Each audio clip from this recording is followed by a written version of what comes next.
نحمده ونصلي على رسوله الكريم اما بعد فاعوذ بالله من الشیطان الرجیم بسم اللہ الرحمن الرحیم۔ سامعین کرام، آپ ملاحظہ فرما رہے ہیں احسن القصص قصہ حضرت یعقوب علیہ السلام اور حضرت یوسف علیہ السلام کا، جس کا اگلا حصہ لے کر ہم آپ کی خدمت میں پیش ہوئے ہیں کہ جب یوسف علیہ السلام کے بھائیوں نے اپنے والد گرامی سے روتے ہوئے کہا یوسف علیہ السلام کو بھیڑیا کھا گیا ہے، اور پھر خون آلودہ پیراہن یوسفی پیش کیا، جس کے بعد آپ نے حقیقت حال کو سمجھ کر یہی فرمایا بل سولت لکم انفسکم امرا فصبر جمیل۔ قرآن کریم کی بیان سے ظاہر ہے کہ آپ نے فرمایا کہ میں صبر کروں گا۔ آپ نے نہ کوئی تفتیش فرمائی، نہ جائے وقوع پر پہنچے۔ خدا نہ کرے کہ آج کسی کا بچہ دوستوں کے ساتھ سیر و تفریح کے لیے چلا جائے اور وہ بچے کے ساتھی اور دوست واپسی پر اس کے والد سے کہیں کہ جناب تمہارے بچے کو تو بھیڑیا کھا گیا، اور وہ کہے کہ اچھا میں صبر کرتا ہوں، اور وہ اپنے گھر پر بیٹھا رہے، بلکہ یہ خبر سن کر بچے کے ساتھی دوستوں سے کہے گا کہ مجھے اس مقام پر لے چلو جہاں بھیڑیے نے میرے لختے جگر کو کھایا، وہاں میں جا کر پتہ تو کروں وہاں کوئی بھیڑیا رہتا بھی ہے، اگر ہے تو اس نے میرے بچے کو سارا تو نہیں کھایا ہوگا، جسم کا کوئی حصہ، کوئی ہڈی، کوئی ڈھانچہ تو وہاں موجود ہوگا، تو چلو موقع پر چلتے ہیں، وہاں سے کچھ نہ کچھ تو حاصل ہوگا۔ مگر یعقوب علیہ السلام نے فرزندوں کی بات سننے کے بعد نہ کوئی تفتیش فرمائی اور نہ ہی جائے وقوع پر پہنچے۔ یہ کام تو تب کیے جاتے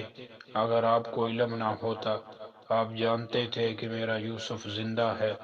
میرے اور یوسف کے درمیان ایک مدت کے لیے جدائی ڈال دی گئی ہے، اور وہ راضی برضائے مولا تھے۔ اگر یہ بات نہ ہوتی تو آپ آگے سنیں کہ حضرت یوسف علیہ السلام کو ایک قافلے والے کنویں سے نکال کر لے گئے، اور پھر آپ نے عزیز مصر کے محل میں اپنی زندگی کا حصہ قید کی حیثیت سے نہیں بلکہ شہزادگی میں گزارا۔ بادشاہ کا گھر تھا، سینکڑوں قافلے مصر سے کنعان اور کنعان سے مصر آتے جاتے ہوں گے۔ آپ کسی کے ہاتھ پیغام بھیج دیتے کہ ابا جان میں زندہ ہوں، عزیز مصر کے گھر رہتا ہوں، میرے بھائیوں نے میرے ساتھ سنگ دلی کا مظاہرہ کیا، آپ مصر تشریف لا کر مجھے یہاں سے لے جائیے۔ 40 سال تک نہ یوسف علیہ السلام نے کوئی پیغام بھیجا، نہ یعقوب علیہ السلام نے جستجو کی۔ بات دراصل یہ تھی کہ خبر تو اس سے کی جاتی جو بے خبر ہو۔ سیدنا یوسف علیہ السلام جانتے تھے کہ میرے والد گرامی نبی ہیں اور وہ میرے حالات سے بے خبر نہیں۔ سامعین کرام، باپ بھی نبی اور بیٹا بھی نبی، دونوں امتحان کی منزلوں کو رضائے الہی کے مطابق طے کر رہے تھے۔ سیدنا یوسف علیہ السلام شب و روز فراق یوسف میں آنکھوں سے آنسوں بہاتے، ادھر برادران یوسف روزانہ اس جنگل میں کنویں پر جاتے اور اس کی نگرانی رکھتے تاکہ کہیں ایسا نہ ہو کہ کوئی قافلہ آئے اور یوسف کو کنویں سے نکال لے اور پھر یوسف والد گرامی کی خدمت میں پہنچ جائے اور ہماری ساری زندگی کے لیے ندامت و شرمندگی اٹھانی پڑے، اور باپ کی نگاہوں میں ہماری عزت ختم ہو جائے اور لوگ ہمیں جھوٹا اور کذاب سمجھیں۔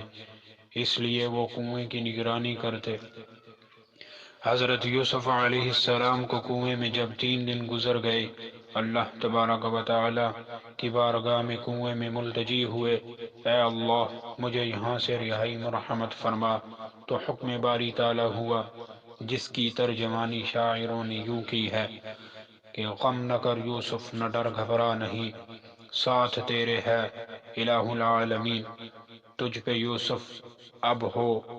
ہوا فضل ربی، تیرے قدموں میں جھکیں گے بھائی سبھی،